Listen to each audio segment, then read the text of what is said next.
तुम्हें सच में लगता है कि तुम्हें यहाँ डॉक्यूमेंट्स पर साइन लेने भेजा है?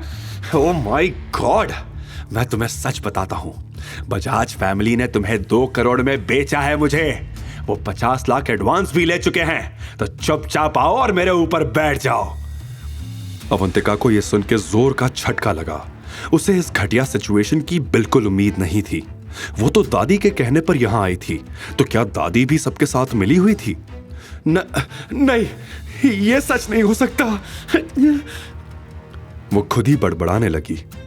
तभी विकी पीछे से उसके करीब आया और उसने अवंतिका की कमर पकड़ ली। अवंतिका ने खुद को संभाला और विकी का हाथ झटककर उसे जोर का तमाचा जड़ दिया। जब दरवाजा नहीं खुला तो अवंतिका रोते हुए चिल्लाने लगी, दरवाजा खोलो, बचाओ मुझे, कोई है? प्लीज मेरी मदद करो।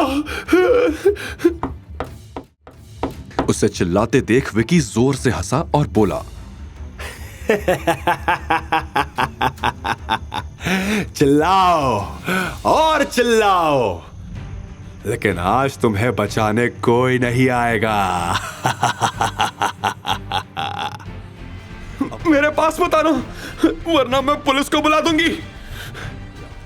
उधर जब अवंतिका ने हार मान ली थी, तब इधर शिवाय धीरे धीरे सारे बॉडीगार्ड्स का सामना करते हुए नाइट क्लब की भूल भुलैया में आगे बढ़ रहा था। और देव के कहने पर हेडशॉट भी अपनी ब्लैक एसयूवी में फैमिली कोर्ट से शिवाय का पीछा कर उसे मारने का मौका ढूंढ रहा था। हे महाकाल, मेरी इज्जत बचा लो।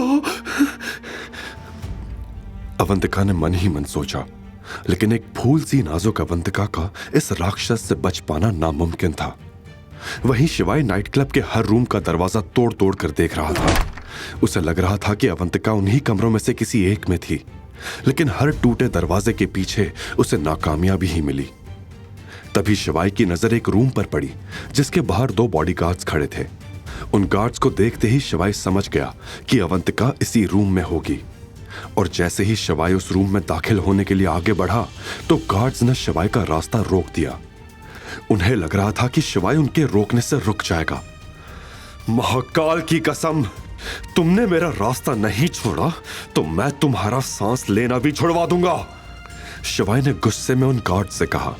यह सुनकर दोनों गार्ड्स ने शिवाय पर हमला कर दिया, लेकिन उन नादानों को क्या पता कि शिवाय कौन था। शिवाय ने पलक झपकते ही उन दोनों को चारों खाने चित कर दिया। बचाओ! रूम के अंदर से अवंतिका के चिल्लाने की आवाज आई। आवाज सुनकर शिवाय का गुस्सा 7वें आसमान पर पहुंच गया।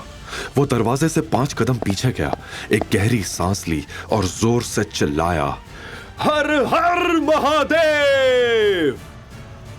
और फिर पूरी ताकत से दरवाजे की ओर दौड़कर उसे एक जबरदस्त लात मार दी। दरवाजा धड़ाम से नीचे गिर गया। विकी और अवंतिका की नजर दरवाजे पर पड़ी। उनके सामने लाल आंखों और बिखरे बालों वाला शिवाय, जो गहरी सांसें लेते हुए किसी घायल शेर से कम नहीं लग रहा था। शिवाय का यह रूप देखकर विकी के पसीने छूट गए। तुरंत उसने अवंतिका को छोड़ दिया। शिवाय की नजर सीधे उस चेहरे पर गई जो उसने 12 साल पहले देखा था। एक पल के लिए सब थम गया था। अवंतिका को देखकर शिवाय का दिल 2 गुनी तेजी से धड़कने लगा। उसने ना आओ देखा ना ताओ, और विकी के मुंह पर एक करारा मुक्का जड़कर उसका मुंह तोड़ दिया। विकी जमीन पर मुंह के बल गिरा। शिवाय कांपती हुई अवंतिका के पास आया और उसने उसका बदन ढकने के लिए उसे अपना जैकेट पहना दिया। तुम ठीक हो? शिवाय ने धीमी आवाज में अवंतिका से पूछा। सहमी हुई अवंतिका कुछ बोल नहीं पा रही थी, वो बस रोए जा रही थी। ऐसे में शिवाय ने उसे दिलासा देते हुए कहा, डरो मत, अब सब ठीक हो जाएगा। इतने में उधर विक्की अपनी जगह से उठा और मुंह से खून थूकते हुए तैश में बोला, कौन है बे तू? मेरे ही क्लब में आकर मुझसे पंगा लेने की तेरी हिम्मत कैसे हुई? शिवाय ने लाल आंखों से विक्की को देखा और बोला, मैं वो हूं जिसका चेहरा आज के बाद तू भूल नहीं पाएगा। इसके बाद शिवाय ने अवंतिका से कहा, चलो यहां से। आगे की कहानी जानने के लिए देखिए अगला एपिसोड सिर्फ पॉकेट एफएम के यूट्यूब चैनल पर। और शिवाय एक विनाशक के सारे एपिसोड्स को सुनने के लिए डिस्क्रिप्शन में दी लिंक से डाउनलोड करें पॉकेट एफएम ऐप।